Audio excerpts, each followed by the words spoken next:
பாடிய அந்த கவிதையை நபிகள் நாயகம் ஸல்லல்லாஹு அலைஹி வஸல்லம் அவர்களே ரசித்து அதை கேட்டார்கள். கேட்டது மட்டுமல்ல, அவர்களுடைய முபாரக்கான அந்த கையின் மூலமாக அவர்களுடைய உடம்பை தடவினார்கள். தடவியது மட்டுமல்ல, அவர்களுடைய அந்த போர்வையை நபி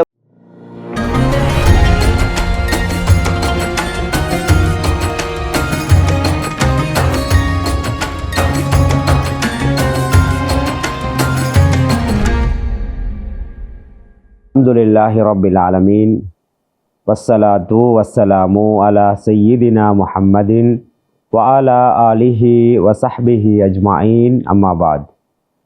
ஃபகத் காலல்லாஹு தஆலா ஃபி கிதாபிஹில் அஸீஸ் பஅத அஊது பில்லாஹி மினஷ் ஷைத்தானிர் ரஜீம். பிஸ்மில்லாஹிர் ரஹ்மானிர் ரஹீம். இஹ்தினஸ் ஸிராத்தல் முஸ்தகீம். ஸதகல்லாஹுல் மௌலானல் அலியுல் அஸீம். எல்லா புகழும் புகழ்ச்சியும் ஏகவல்லவனாகிய அந்த அல்லாஹு தாலா ஒருவனுக்கே சொந்தம். சலாத்தும் சலாமும் கண்மணி நாயகம் ஸல்லல்லாஹு அலைஹி வஸல்லம் அவர்கள் மீதும் அன்னவர்களுடைய குடும்பத்தார்கள் சஹாபா தோழர்கள் கியாமத்து நாள் வரும் வரையிலே நல்ல முறையிலே பின்பற்றக்கூடிய அனைவரும் மீது உண்டாவதாக. அல்லாஹு தாலாவின் நல்லடியார்களே, சகோதரர்களே, அல் கௌசியாவின் அறிவின் வெளிச்சம் நிகழ்ச்சியிலே இந்த ஷவ்வால் மாதத்திலே இமாம் பூசீரி ரஹ்மஹுல்லா அவர்களை பற்றி ஒரு சில விடயங்களை நாங்கள் உங்களோடு பகிர்ந்து கொள்ள ஆசைப்படுகின்றோம். எல்லா ஊர்களிலேயும் எல்லா இடங்களிலேயும் புர்தா ஷரீஃபை ஓதக்கூடிய ஒரு வழமை இருக்கின்றது. இந்த புர்தா ஷரீஃப் என்பது மிக உன்னதமான மிக சிறந்த ஒரு நபி புகழ் பாடலாகும் என்பதை நாங்கள் புரிய வேண்டும். எனவே அந்த அடிப்படையிலே இந்த புர்தா சம்பந்தமான தகவல்களை பார்ப்பதற்கு முன்னர் நாங்கள் ஒரு முக்கியமான விடயத்தை தெரிந்து கொள்ள வேண்டும். அதாவது இந்த புர்தா ஓதுவது என்பது ஒரு வணக்கம். நாங்கள் தொழுவது எப்படி ஒரு வணக்கமோ, திக்ர் செய்வது எப்படி ஒரு வணக்கமோ, ஸலவாத் ஓதுவது எப்படி ஒரு வணக்கமோ, அதே போன்று இந்த புர்தாவை படிப்பதும் அதுவும் ஒரு வணக்கம் என்பதை நாங்கள் புரிய வேண்டும். வெறுமனே கவிதைகளை பாடுவது என்று நினைத்து கொள்ளக்கூடாது. சிலர் சேர்ந்து வட்டமாக இருந்து கவிதைகளை பாடுகின்றார்கள், சாப்பாடு உண்ணுகிறார்கள் என்று சொல்லி நாங்கள் விளங்கிக் கொள்ளக்கூடாது. மாறாக தொழுகை எப்படி ஒரு வணக்கமோ, சதக்கா கொடுப்பது எப்படி ஒரு வணக்கமோ, நோன்பு நோட்பது எப்படி ஒரு வணக்கமோ, அதே போன்று இந்த புர்தா ஓதுவதும் ஒரு வணக்கம் என்பதை நாங்கள் புரிந்து கொள்ள வேண்டும். நாங்கள் இவ்வாறு சொல்லும் பொழுது இது என்ன புதிய ஒரு கதையாக இருக்கிறது என்பதாக நீங்கள் நினைத்து கொள்ளக்கூடாது. மாறாக இதுதான் மார்க்கம். மார்க்கத்திலே இவ்வாறு தான் சொல்லப்பட்டிருக்கின்றது. நபிகள் நாயகம் ஸல்லல்லாஹு அலைஹி வஸல்லம் அவர்களுக்கு முன்னிலையிலே ஆயிஷா ரலியல்லாஹு அன்ஹா அவர்கள் நபிகள் நாயகம் ஸல்லல்லாஹு அலைஹி வஸல்லம் அவர்களை புகழ்ந்து ஒரு பாடலை பாடினார்கள். அதாவது அபூ ஹுதைல் என்று சொல்லக்கூடிய புலவர் பாடிய ஒரு பாடலை வைத்து இந்த பாடலிலே சொல்லப்பட்ட விடயங்கள் அனைத்தும் உங்களுக்குத்தான் பொருந்துகிறது என்பதாக ஆயிஷா ரலியல்லாஹு அன்ஹா அந்த பாடலை பாடி காட்டினார்கள். இவ்வாறு அந்த பாடலை பாடி காட்டிய பொழுது நபிகள் நாயகம் ஸல்லல்லாஹு அலைஹி வஸல்லம் சொன்னார்கள், ஆயிஷாவே, உங்களுக்கு அல்லாஹு தாலா நட்கூலி தருவானாக, உங்களுக்கு அல்லாஹு தாலா நட்கூலி தருவானாக. நீங்கள் என்னை பார்த்து சந்தோஷப்பட்டதை விட நான் உங்கள் கவிதையை பார்த்து சந்தோஷப்பட்டேன் என்பதாக நபிகள் நாயகம் ஸல்லல்லாஹு அலைஹி வஸல்லம் சொன்னார்கள். இது தபரானியிலே பதிவு செய்யப்பட்ட ஹதீஸாக இருக்கின்றது. எனவே இந்த ஹதீஸிலே பாருங்கள், நபிகள் நாயகம் ஸல்லல்லாஹு அலைஹி வஸல்லம் அவர்களை புகழ்ந்த பொழுது நபிகள் நாயகம் ஸல்லல்லாஹு அலைஹி வஸல்லம் அவர்கள் நீங்கள் உங்களுக்கு அல்லாஹு தஆலா நட்கூலி தருவானாக என்பதாக நபிகள் நாயகம் ஸல்லல்லாஹு அலைஹி வஸல்லம் பிரார்த்தித்தார்கள். அப்படியானால் நாங்கள் நபிகள் நாயகம் ஸல்லல்லாஹு அலைஹி வஸல்லம் அவர்களை புகழ்ந்தாலும் அல்லாஹு தஆலாவுடைய கூலி கிடைக்கும் என்பது இந்த ஹதீஸின் மூலமாக அறிய முடிகின்றது. எனவே நாங்கள் முதலாவதாக நாங்கள் விளங்கிக் கொள்ள வேண்டும், இந்த புர்தா ஓதுவது என்பது ஒரு வணக்கம், அது ஒரு இபாதத்து, அதற்கு நன்மை இருக்கின்றது, அதற்கு கூலி இருக்கிறது என்பதை நாங்கள் விளங்கிக் கொள்ள வேண்டும். அடுத்ததாக இந்த புர்தா ஷரீஃப் என்பது ஒரு உயர்ந்த உன்னதமான இலக்கிய நயமிக்க ஒரு காவியமாகும், ஒரு பாடலாகும் என்பதை நாங்கள் புரிய வேண்டும். எந்த அளவுக்கு என்று சொன்னால், இமாம் சஹாபி காபு இப்னு ஸுஹைர் ரலியல்லாஹு அன்ஹு அவர்கள் பாடிய அந்த அல் புர்தா என்று சொல்லக்கூடிய ஒரு கவிதை இருக்கின்றது. இந்த கவிதை தொகுப்புக்கு அடுத்தபடியாக உலகத்திலே பாடப்பட்ட ஆக சிறந்த ஒரு கவிதை தொகுப்பு இருக்குமானால் அது இந்த புர்தா ஷரீஃப் தான் என்பதை இந்த உலகத்திலே உள்ள ஆய்வாளர்கள் அனைவருமே ஒன்றுபட்டு சொல்கின்றார்கள். காபு இப்னு ஸுஹைர் ரலியல்லாஹு அன்ஹு அவர்கள் நபிகள் நாயகம் ஸல்லல்லாஹு அலைஹி வஸல்லம் அவர்களை பார்த்து பாடிய பொழுது நபிகள் நாயகம் ஸல்லல்லாஹு அலைஹி வஸல்லம் அவர்கள் காபு இப்னு ஸுஹைர் ரலியல்லாஹு அவர்களை போர்வை போர்த்தி கண்ணியப்படுத்தினார்கள். அந்த பாடலுக்கு அடுத்தபடியாக உலகத்திலே பாடப்பட்ட இந்த கவிதைகளில் ஆக உன்னதமான கவிதை இந்த புர்தா ஷரீஃப் என்பதை புரிந்து கொள்ள வேண்டும். அது மட்டுமல்ல, இந்த கவிதைகளிலே உலகத்திலே பாடப்பட்ட கவிதைகளிலே அதிகம் பிரபலியமான நிறைய கவிதை தொகுப்புகள் இருக்கின்றது, பாடல்கள் இருக்கின்றது, மௌலூது ஷரீஃப்கள் இருக்கின்றது. ஆனால் அவைகள் அந்த அளவுக்கு புகழப்பட்டது பிரபல்யமானது கிடையாது. ஆனால் இந்த உலகத்திலே மூளை முடுக்குகளில் எல்லாமே உலகத்திலே எக்கோணத்திலேயும் எல்லா பாகத்திலேயும் எல்லாரிடத்திலேயுமே புகழப்பட்ட பிரபல்யமான ஒரு காவியம் இருக்குமானால் அது இந்த புர்தா ஷரீஃப் தான் என்பதை அறிஞர்கள் எமக்கு சொல்லித் தருகின்றார்கள். அந்த அளவுக்கு அல்லாஹு தஆலா இந்த புர்தா ஷரீஃபுக்கு ஒரு கபூலியத்தை ஏற்படுத்தியிருக்கின்றார். உலகத்திலே நீங்கள் எந்த மூலை முடுக்குக்கு சென்றாலும் புர்தாவை பற்றி கேட்டால் அதை தெரியாதவர்கள் யாரும் இருக்க மாட்டார்கள். எந்த அளவுக்கு என்று சொன்னால் மஸ்ஜிது நபவியுடைய அந்த சுவரிலே கூட இந்த புர்தா ஷரீஃபுடைய கவிதைகள் அங்கே எழுதப்பட்டிருக்கின்றது. மஸ்ஜிது நபவியுடைய அந்த கதவுகளிலே புர்தா ஷரீஃப் எழுதப்பட்டிருக்கிறது என்று சொன்னால் இந்த புர்தா ஷரீஃபுடைய மகத்துவத்தை நாங்கள் ஒவ்வொருவரும் புரிந்து கொள்ள வேண்டும். இந்த புர்தா ஷரீஃபிலே நபிகள் நாயகம் ஸல்லல்லாஹு அலைஹி வஸல்லம் பிறப்பு, அவர்களுடைய வாழ்க்கை, அவர்களுடைய வஃபாத்து, அவர்களுடைய மோஜிசாத்துக்கள், அவர்களுடைய தனிச்சிறப்புகள் என அனைத்து விடயங்களும் அங்கே பாடப்பட்டிருக்கின்றன. முழுக்க நபிகள் நாயகம் ஸல்லல்லாஹு அலைஹி வஸல்லம் அவர்களுடைய புகழ் தான் அங்கே பாடப்பட்டிருக்கின்றன. அவ்வாறு அந்த புகழை அது வெறுமனே சாதாரண அடிப்படையிலே அல்ல, ஒரு இலக்கிய நயமிக்கது. இந்த இலக்கியத்தை அடிப்பதற்கு வேறு கவிதைகள் கிடையாது என்ற அளவுக்கு இலக்கிய நயமிக்கவையாக, அது கருத்தாளம் மிக்கவையாக, கருத்து செறிவு மிக்கதாக அது காணப்படுகின்றது. எனவே அந்த அடிப்படையிலே தான் இந்த புர்தா ஷரீஃபுக்கு இவ்வளவு சிறப்புகள் காணப்படுகின்றன. எந்த அளவுக்கு என்றால் இந்த புர்தா ஷரீஃபுக்கு 100க்கும் மேற்பட்ட விரிவுரைகள் எழுதப்பட்டிருக்கின்றது. அதுவும் சாதாரண உலமாக்களால் அல்ல.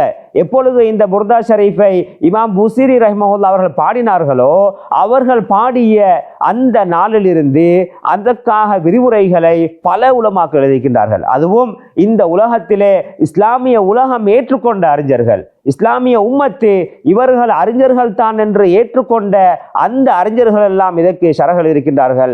இதற்கு உதாரணமாக இமாம் அபூ ஷாமா ரஹ்மஹுல்லாஹ், அதே போன்று இப்னு ஹிஷாம் அன்-நஹ்வி ரஹ்மத்துல்லாஹி அலைஹி, அதாவது இதற்குரிய இந்த விளக்கு உரைகளை ஹதீஸ் துறையை சார்ந்தவர்கள் மட்டுமல்ல, அல்லது ஃபிக்ஹ் துறையை சார்ந்தவர்கள் மட்டுமல்ல, எல்லா துறையை சார்ந்தவர்களும் இதற்காக விரிவுரைகளை எழுதியிருக்கின்றார்கள். அந்த அளவுக்கு 100க்கும் மேற்பட்ட விரிவுரைகளை எழுதப்பட்ட ஒரு நூல் தான் இந்த புர்தா ஷரீஃபாக இருக்கின்றது. இதிலே நாங்கள் சிந்திக்க வேண்டும். இந்த உலகமே ஏற்றுக்கொண்ட இந்த புர்தா ஷரீஃபை, 100க்கும் மேற்பட்ட உலமாக்கள் விரிவுரை எழுதின இந்த புர்தா ஷரீஃபை இன்று சிலர் அதிலே சிறுக்குடை வார்த்தை இருக்கின்றது, அதிலே பிழை இருக்கிறது என்று சொல்வார்களேயானால் புர்தாவிலே பிழை கிடையாது, புர்தாவிலே சிறுக்குடைய வார்த்தைகள் கிடையாது.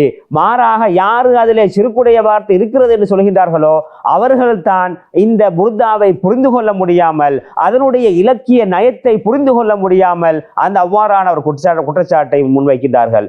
உலகமே ஏற்றுக்கொண்ட அந்த புர்தா ஷரீஃபை இந்த உலகமே ஏற்றுக்கொண்டு அதை அங்கீகரித்திருக்கும் பொழுது ஒரு சிலர் இந்த புர்தாவிலே பிழை இருக்கிறது என்று சொல்வார்களே, ஆனால் புர்தாவிலே பிழை கிடையாது. யாரு பிழை இருக்கிறது சொல்கின்றார்களோ அவர்களிலே தான் பிழை இருக்கிறது என்பதை நாங்கள் புரிந்து கொள்ள வேண்டும். எனவே அந்த அளவுக்கு மிக முக்கியமான ஒரு கவிதை தொகுப்பு தான் இந்த புர்தா ஷரீஃப் என்பதை நாங்கள் புரிந்து கொள்ள வேண்டும். இந்த புர்தா ஷரீஃபை பற்றி நாங்கள் பார்க்கும் பொழுது இமாம் பூசீரி ரஹ்மஹுல்லாஹ் அவர்கள் ஆரம்ப காலத்திலே அவர்கள் ஒரு சாதாரண ஒரு அரச உத்தியோகத்தராக இருந்தார்கள். ஆனால் அவர்கள் நல்ல முறையிலே அரபு இலக்கியத்தை படித்திருந்தார்கள். சாதாரண ஒரு அரச உத்தியோகத்தராக இருந்தார்கள். பின்னர் அவர்களுக்கு ஷாதுலியா தரீக்கத்துடைய இமாம் அபுல் அப்பாஸ் அல் முர்சி ரஹிமஹுல்லா அவர்களோடு தொடர்பு ஏற்பட்டது. அவ்வாறு தொடர்பு ஏற்பட்டதன் பின்னர் தான் அவர்கள் என்ன செய்தார்கள், பழைய வாழ்க்கையை விட்டுவிட்டு இந்த சூஃபித்துவ அடிப்படையிலே அவர்கள் ஈடுபட ஆரம்பித்தார்கள். அவர்கள் பல கவிதைகளை பாடியிருக்கின்றார்கள். இவ்வாறு பாடி இருந்த சந்தர்ப்பத்திலே தான் அவருடைய நண்பர் அவர்களிடம் வந்து ஒரு கேள்வி கேட்டார். அதாவது, நான் நபிகள் நாயகம் ஸல்லல்லாஹு அலைஹி வஸல்லம் அவர்களை கனவிலே கண்டிருக்கின்றேன், நீங்கள் கனவிலே கண்டிருக்கிறீர்களா என்பதாக இமாம் பூசிரி ரஹிமஹுல்லா அவர்களிடத்திலே ஒரு கேள்வி கேட்டார்கள். அதனால் அப்பொழுது திகைத்து போன அவர்கள், நான் இவ்வளவு காலம் வாழ்ந்தும் இன்னும் நபிகள் நாயகம் ஸல்லல்லாஹு அலைஹி வஸல்லம் அவர்களை கனவிலே காணவில்லையே என்று அவர்களுக்கு ஒரு ஆதங்கம் ஏற்பட்டது. அதன் காரணமாக அதிகம் ஸலவாத்தை ஓத ஆரம்பித்தார்கள். அவர்கள் இரவையிலே தூங்க செல்லும் பொழுது, நான் இன்று இரவையிலே நபிகள் நாயகம் ஸல்லல்லாஹு அலைஹி வஸல்லம் அவர்களை கனவிலே காண்பேன் என்பதாக ஆசையோடு படுப்பார்கள். ஆனால் காலையிலே எழுப்பி பார்த்தால் அவர்கள் நபிகள் நாயகம் ஸல்லல்லாஹு அலைஹி வஸல்லம் கண்டிருக்க மாட்டார்கள். பகலையிலே என்ன செய்வார்கள், நபிகள் நாயகம் ஸல்லல்லாஹு அலைஹி வஸல்லம் அவர்களை கனவிலே காண வேண்டும் என்பதற்காக பகலிலே அவர்கள் தூங்குவார்கள். ஆனால் அவர்களுக்கு நபிகள் நாயகம் ஸல்லல்லாஹு அலைஹி வஸல்லம் அவர்கள் கனவிலே தோன்றவில்லை. இந்த கவலையின் காரணமாகத்தான், இந்த கவலையிலே அவர்கள் ஈடுபட்டதன் காரணமாகத்தான் அவர்களுக்கு இந்த பாரிசவாதம் வரக்கூடிய அளவுக்கு, அவர்களுடைய ஒரு பக்கம் அப்படியே செலுந்து போகக்கூடிய அளவுக்கு அவர்களுக்கு பாரிசவாதம் வந்தது. இவ்வாறு வந்ததன் பின்னால் கூட அவர்கள் ஒரு முடிவெடுத்தார்கள், நான் நபிகள் நாயகம் ஸல்லல்லாஹு அலைஹி வஸல்லம் அவர்களை பற்றி ஒரு கவிதையை பாட வேண்டும், அவர்களை பற்றி ஒரு புகழை நான் பாட வேண்டும். அவ்வாறு பாடி அதன் மூலமாக அல்லாஹ் தஆலாவிடத்திலே நான் உதவி தேட வேண்டும், வசீலா தேட வேண்டும், சிபாரிசு தேட வேண்டும் என்று சொல்லித்தான் அவர்கள் இந்த புர்தா ஷரீஃபை கோர்வை செய்தார்கள். அதை திரும்ப பாடினார்கள். திரும்ப பாடி அதன் மூலமாக அல்லாஹ் தஆலாவிடத்திலே அவர்கள் சிபாரிசு தேடினார்கள். இன்றும் நாங்கள் சொல்கின்றோம், எப்படி பூசிரி இமாம் அவர்களுக்கு இந்த புர்தாவின் மூலமாக சுகம் கிடைத்ததோ அதே போன்றுதான் இன்றும் யார் நோய்வாய்ப்பட்டிருக்கின்றார்களோ அவர்களுக்கும் சிஃபா கிடைக்கும் என்பதை இந்த இடத்திலே நாங்கள் சொல்லிக்கொள்ள விரும்புகின்றோம். அந்த அடிப்படையிலே இமாம் பூசிரி ரஹிமஹுல்லா அவர்கள் ஒரு நாள் இரவு தூங்கிக் கொண்டிருக்கும் பொழுது நபிகள் நாயகம் ஸல்லல்லாஹு அலைஹி வஸல்லம் அவர்கள் கனவிலே தோன்றினார்கள். அங்கே பல சஹாபாக்களும் முக்கியமான அவுலியாக்களும் அங்கே இருந்தார்கள். அவர்கள் இருந்து கொண்டு நபிகள் நாயகம் ஸல்லல்லாஹு அலைஹி வஸல்லம் அவர்கள், நீங்கள் பாடிய அந்த கவிதையை பாடுங்கள் என்று சொன்ன பொழுது பூசிரி இமாம் அவர்கள் கேட்டார்கள், என்ன கவிதை என்று கேட்டார்கள். அமின் ததக்குரி ஜீரானிம் பிரி சலமி என்று தொடங்கக்கூடிய அந்த கவிதையை பாடுங்கள் என்று சொன்ன பொழுது இமாம் பூசிரி ரஹ்மத்துல்லாஹி அவர்கள் கனவிலே அவர்கள் பாடினார்கள். பாடிய பொழுது நபிகள் நாயகம் ஸல்லல்லாஹு அலைஹி வஸல்லம் அவர்கள் மிக ஆர்வமாக, மிக ஆசையோடு அவர்கள் அதை ரசித்து கேட்டுக்கொண்டிருந்தார்கள். இந்த இமாம் பூசிரி ரஹ்மத்துல்லாஹி அவர்கள் பாடிய அந்த கவிதையை நபிகள் நாயகம் ஸல்லல்லாஹு அலைஹி வஸல்லம் அவர்களே ரசித்து அதை கேட்டார்கள். கேட்டது மட்டுமல்ல, அவர்களுடைய முபாரக்கான அந்த கையின் மூலமாக அவர்களுடைய உடம்பை தடவினார்கள். தடவியது மட்டுமல்ல, அவர்களுடைய அந்த போர்வையை பூசிரி இமாம் மீது அவர்கள் போர்த்தி விட்டார்கள். இவ்வாறு போர்த்தி விட்டதன் காரணமாக காலையிலே அவர்கள் எழும்பினார்கள். எழும்பும் பொழுது அவர்கள் நோய் முற்றுமுழுதாக குணமாகிவிட்டது. சாதாரணமாக அவர்கள் எழுந்து சென்றார்கள். நபிகள் நாயகம் ஸல்லல்லாஹு அலைஹி வஸல்லம் அவர்கள் போர்த்திய அந்த போர்வை அவ்வாறு அவருடைய உடம்பிலே இருந்தது. அதன் காரணமாகத்தான் இந்த கவிதை தொகுப்புக்கு புர்தா என்று சொல்லப்படுகின்றது. எனவே அந்த அடிப்படையிலே தான் இந்த புர்தா ஒரு நோய் நிவாரணி.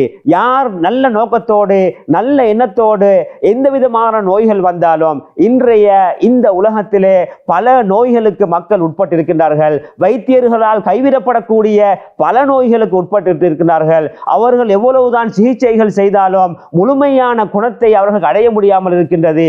எனவே இந்த புர்தா ஷரீஃபை நீங்கள் ஓதுங்கள். உங்களுடைய ஹாஜத்துக்களை நினைவு வைத்து நீங்கள் புர்தா ஷரீஃபை ஓதுங்கள். எப்படி பூசிரி இமாம் அவர்களுக்கு அல்லாஹ் தஆலா ஷிஃபாவை கொடுத்தானோ அதே போன்று உங்களுக்கு அல்லாஹ் தஆலா ஷிஃபாவை தருவான். நீங்கள் பாரிசவாதத்தின் மூலமாக, பெரலைஸ் மூலமாக பாதிக்கப்பட்டிருக்கலாம், அல்லது இந்த ஹார்ட் வருத்தத்தின் மூலமாக பாதிக்கப்பட்டிருக்கலாம், அல்லது கிட்னி வருத்தத்தின் மூலமாக பாதிக்கப்பட்டிருக்கலாம், அல்லது வேறு நோய்கள் மூலமாக நீங்கள் பாதிக்கப்பட்டிருக்கலாம். நம்பிக்கையோடு புர்தா ஷரீஃபை நீங்கள் ஓதுங்கள். ஓதுவதன் மூலமாக இமாம் பூசிரி ரஹ்மத்துல்லாஹி அவர்களுக்கு அல்லாஹ் தஆலா ஷிஃபாவை கொடுத்தது போன்று உங்களுக்கும் தருவான். அல்லாஹ் தஆலா இது இமாம் பூசிரி ரஹ்மத்துல்லாஹி அவர்களுக்கு மட்டுமல்ல, அவர்கள் வாழ்ந்த அந்த 7வது நூற்றாண்டிலிருந்து இன்று வரை 600-700 வருடங்களாக இந்த புர்தாவின் மூலமாக மக்கள் ஷிஃபாவை பெற்றுக்கொண்டுதான் இருக்கின்றார்கள். நம்பினவர்கள் அதை பயனடைந்து கொண்டுதான் இருக்கின்றார்கள். எனவே இந்த புர்தா என்பது மிகப்பெரிய ஒரு நோய் நிவாரணி என்பதை புரிய வேண்டும். எந்த அளவுக்கு என்று சொன்னால் இந்த புர்தாவுக்கு ஒரு பேர் இருக்கின்றது, புர்ஆ என்று சொல்லி. புர்ஆ என்று சொன்னால் அது நோய் நிவாரணி. எனவே அந்த அடிப்படையிலே ஆக நோய் நிவாரணி தரக்கூடிய ஒரு நோய் நிவாரணி தான் இந்த புர்தா ஷரீஃப் என்பதை நாங்கள் புரிந்து கொள்ள வேண்டும். எனவே இது மிக உன்னதமான மிக சிறப்பு வாய்ந்த ஒரு நூல் என்பதை நாங்கள் புரிய வேண்டும். எமக்கு வழங்கப்பட்ட இந்த நேரம் குறைவாக இருப்பதன் காரணமாக நாங்கள் இதனோடு முடித்துக் கொள்ள வேண்டிய கட்டாயம் இருக்கின்றது. அது வல்லாமல் இந்த புர்தாவுடைய பலன்களை, புர்தாவுடைய சிறப்புகளை, இமாம்கள் எழுதி வைத்தவைகளை நாங்கள் உங்களுக்கு தெளிவுபடுத்த போனால் மணித்தியால கணக்குகளை தெளிவுபடுத்தலாம். அது மட்டுமல்ல, அவர்களுடைய அந்த புர்தாவிலே வரக்கூடிய ஒவ்வொரு அடிகளுக்குரிய விளக்கத்தையும் சொல்ல போனால் அவர் ஆழமிக்க பல நாட்களுக்கு தெளிவுபடுத்தக்கூடிய அளவுக்கு அது கருத்தாளம் மிக்கதாக இருக்கின்றது. எனவே முன்னோர்கள் எமக்கு காட்டி தந்தார்கள், இந்த புர்தா முக்கியமானது, புர்தா ஒரு நோய் நிவாரணி, அது அனைத்து நோய்களுக்கும் மருந்தானது என்பதை முன்னோர்கள் காட்டி தந்திருக்கின்றார்கள். எனவே அந்த புர்தா ஷரீஃபை நாங்கள் மிகவும் கண்ணியத்தோடு மரியாதையோடு, அந்த புர்தா ஓதக்கூடிய வழிமுறைகள் இருக்கின்றது, அந்த வழிமுறைகளை நாங்கள் பின்பற்றி அதனுடைய ஒழுக்கங்களை பின்பற்றி அந்த புர்தா ஷரீஃபை ஓதுவோமேயானால் நிச்சயமாக நாங்கள் பலனடைவோம். அது நோய் நிவாரணிகளுக்கு மட்டுமல்ல, எங்களுடைய ஹாஜத்துக்கள் எதுவாக இருந்தாலும் சரி, உலக தேவைகளாக இருந்தாலும் சரி, மறுமையுடைய தேவைகளாக இருந்தாலும் சரி, குடும்ப பிரச்சனைகளாக இருந்தாலும் சரி, திருமண விடயங்களாக இருந்தாலும் சரி, பிள்ளை பாக்கியத்துடைய விடயமாக இருந்தாலும் சரி, அனைத்துக்கும் இந்த புர்தா ஷரீஃப் ஆகப்பெரிய ஒரு மருந்து என்பதை நாங்கள் புரிய வேண்டும். எனவே இதை நாங்கள் தவறாமல் ஓதி வருவோம். எல்லா ஊர்களிலேயும் வெள்ளிக்கிழமை நாளிலே தொடர்ந்து ஓதக்கூடிய வளமை இருக்கின்றது, அல்லது ஞாயிற்றுக்கிழமை நாளையிலே தொடர்ந்து ஓதக்கூடிய ஒரு வளமை இருக்கின்றது. இதிலே நாங்கள் தவறாமல் பங்கு பற்றுவோம், இதிலே நாங்கள் தவறாமல் கலந்து கொள்வோம். இந்த உன்னதமான இந்த புர்தா எமது எதிர்கால சந்ததியினருக்கு நாங்கள் அறிமுகப்படுத்துவோம். இவ்வாறு செய்வதன் மூலமாக நாங்களும் அதனுடைய பாக்கியத்தை பற்றி ஏனையவர்களுக்கும் அதனுடைய பாக்கியத்தை அடைவதற்கு நாங்கள் காரணமாக ஆகுவோம். எனவே எங்களுடைய ஷேகுமார்கள் எமக்கு காட்டி தந்ததன் பிரகாரம் அந்த அடிப்படையில் நடப்பதற்கு அல்லாஹு தஆலா அனைவருக்கும் துணை புரிவானாக. ஆமீன் ஆமீன் யா ரப்பல் ஆலமீன். வ ஆகிரு தஅவானா அல்ஹம்துலில்லாஹி ரப்பில் ஆலமீன்.